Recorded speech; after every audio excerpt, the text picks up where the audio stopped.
sebuah game VR populer yang menyapu dunia. Beberapa orang menemukan bahwa mereka dapat memasuki game melalui cara lain. Dapatkah mereka membawa keterampilan yang diperoleh dalam game ke kehidupan nyata?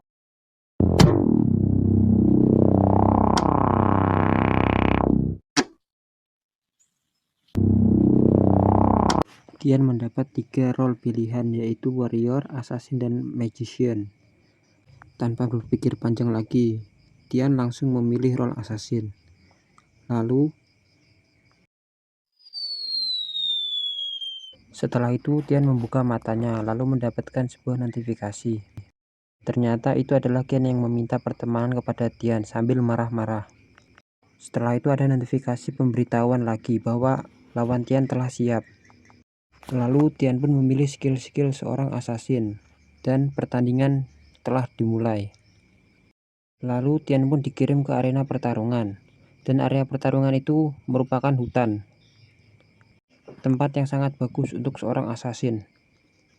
Ternyata musuh Tian adalah seorang warrior. Dan penonton pun bertanya-tanya di mana Tian berada. Tian pun yang sedang menonton sedikit cemas terhadap Tian. Tian pun panik karena lawan dari Tian adalah seorang warrior yang mempunyai banyak XP. Tian pun beranggapan bahwa warrior adalah musuh alami dari seorang assassin. Dan Tian pun merasa bahwa Tian akan kalah. Lanjut ke arena pertarungan. Musuh dari Tian sedang berputar-putar untuk mencari Tian yang sedang bersembunyi. Dan ternyata Tian sedang bersembunyi di balik rerumputan di bawah pohon. Sambil mengintai musuhnya, Tian pun bersiap untuk menyerang. Lalu Tian pun menyerang musuhnya dari belakang.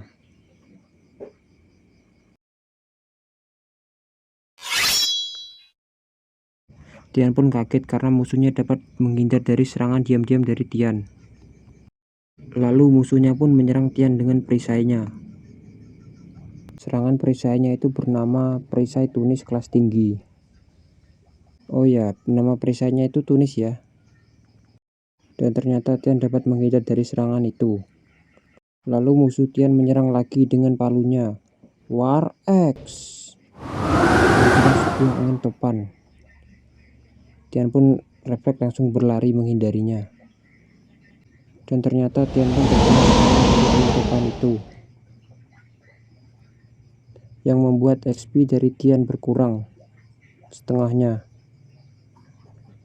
Tian pun berkata, "Sial, apa yang terjadi?" Lalu musuhnya pun berkata, "Hei bocah kecil, kau newbie ya?" Tian terlalu meremehkan warrior itu. Lalu warrior itu menyerang Tian kembali dengan palunya. Tian yang XP-nya tinggal setengah pun lalu berhenti dan berpikir sejenak, apakah dia akan kalah? Dan lalu ada sebuah notifikasi muncul lagi, bahwa Tian mendapatkan sebuah skill baru. Dan tiba-tiba musuhnya pun menyerang Tian. Lalu sebuah notifikasi skill muncul lagi, dan Tian langsung mengambilnya. Dan tiba-tiba musuhnya pun menyerang Tian kembali dengan palunya. Lalu Tian pun mencoba jurus yang baru ia dapatkan itu. Musuh dari Tian pun terkejut bahwa Tian dapat menangkis serangan itu. Musuh dari Tian pun lalu bertanya, "Apa kau seorang player freestyle mode?" Tian pun diam dan lalu berlari ke semak-semak. Para penonton pun terkejut bahwa dia adalah seorang freestyle mode. Katanya sih di komik ini freestyle mode itu OP sih. Langka juga orang yang punya. Di komik ini ya kurang tahu juga sih saya. Saya soalnya baru membaca setengahnya. Tian pun lalu menjelaskan, normalnya player biasanya memiliki semi freestyle mode dengan bantuan sistem agar lebih mudah bertarung. Hanya player ahli yang bisa mengaktifkan freestyle mode yang semuanya tergantung pada kemampuan bermain player. Lalu Tian pun dalam hatinya bertanya-tanya, jika Tian adalah seorang ahli freestyle mode, berarti Tian adalah seorang ahli. Lanjut ke pertarungan. Musuh dari Tian pun lalu berpikir, assassin itu, kenapa dia tidak bisa menghindari seranganku sebelumnya? Tapi dia hanya menggunakan freestyle mode untuk menghindarinya. Apa ini kebetulan? Lalu lawan dari Tian pun berusaha untuk tenang. Tian yang sedang bersembunyi sudah siap melakukan serangan kejutan. Tian pun melompat dan menyerang. Hyuk! Sing, sing, sing. Tian pun menebas musuhnya dari belakang, yang membuat XP dari musuhnya pun berkurang setengahnya. Musuhnya pun terkejut, kenapa assassin bisa melakukan serangan separah itu, padahal aku seorang warrior. Serangan dari Tian itu memiliki efek kritikal ya, makanya sakit. Dia pun berkata sambil memukul Tian menggunakan palunya. Dan ternyata Tian dapat menghindari serangan itu. Tian berkata, naif sekali. Lalu Tian pun melompat dan ingin melakukan serangan lanjutan.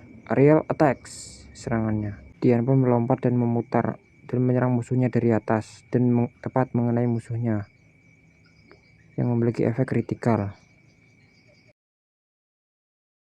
yang membuat musuhnya pun bingung.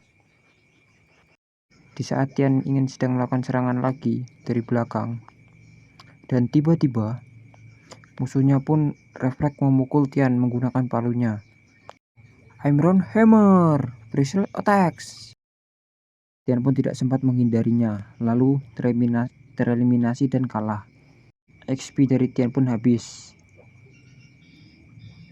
dan game pun berakhir. Para penonton pun bertanya-tanya, apa yang terjadi?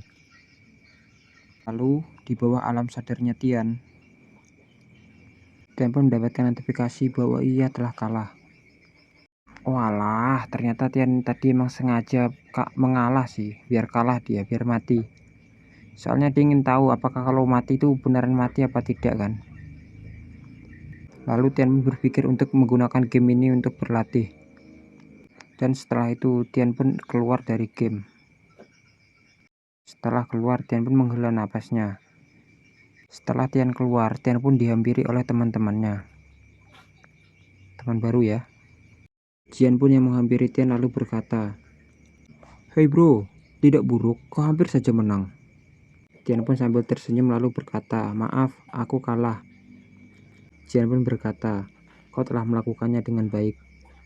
Jian pun sedikit protes kepada Tian, bahwa aslinya itu tadi bisa menang sih, tapi kan Tian kan ngalah. Lalu musuhnya pun menghampiri Tian.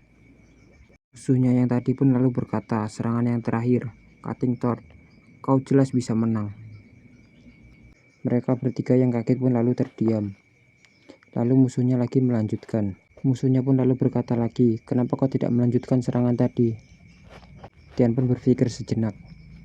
Lalu Tian pun berkata, "Ini bukan sesuatu yang aku kenal."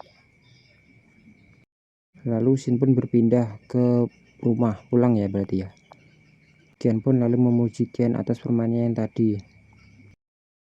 Saat Tian membuka pintu, Tian pun terkejut melihat itu, komandan itu. Siapa namanya nggak tahu ya, lupa. Komandan itu pun lalu berkata, "Kian, kau membawa Tian kemana, Tian kecil?" Lalu Kian pun menjawab bahwa ia mengajak Tian jalan-jalan untuk menyesuaikan diri. Lalu Kian pun masuk ke kamarnya. Setelah itu komandan mengajak Tian pergi ke dokter. Dan Tian pun terkejut bahwa ia tidak sakit, kenapa harus ke dokter. Komandan beranggapan bahwa Tian telah lama pergi dan telah melewati banyak hal.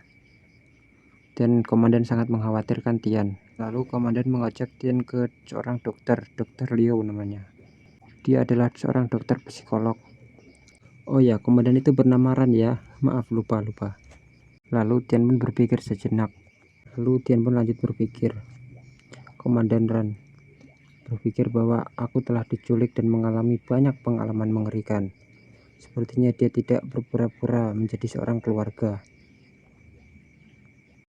Komandan Ran yang melihat Tian sedang diam, lalu memanggil Tian. "Ada apa?" Tian pun menjawab, "Tidak apa-apa, Paman." Lalu Tian pun bertanya, "Paman, kau bilang kau kenal ayahku. Bagaimana orangnya? Seperti apa?" Lalu Komandan Ran pun menjelaskan bahwa ia telah berteman selama 10 tahun dengan ayah Tian. Bahwa ayah Tian adalah seorang yang sangat memiliki keyakinan yang sangat besar, yang membuat keyakinan itu dapat menular ke orang lain. Tapi Tian pun bertanya, "Tapi apa paman?" Paman pun mengelak dan berjawab, "Tidak apa-apa." Komandan Ran pun lalu berdiri. Paman Ran, sama aja ya. Rangka mengembalikanmu kepada hal yang lebih baik. Paman telah mendaftarkanmu ke sekolah. Kau berada di kelas yang sama dengan Kian. Kalian bisa bersekolah bersama. Lalu Komandan Ran pun berjalan keluar. Dalam hati Tian pun bertanya-tanya. Dia menghindar menjawab pertanyaanku. Lalu Shin pun berpindah ke waktu masa kecilnya Tian. Ayahku seperti apa? Tian pun bertanya pada seorang laki-laki, Master Kal. Lalu orang yang bernama Master Kal itu cuma menjawab, "Kau cuma harus ingat bahwa ayahmu adalah seorang pahlawan." Terima kasih buat teman-teman yang sudah menonton video ini sampai habis. Admin pamit, sampai jumpa di part selanjutnya.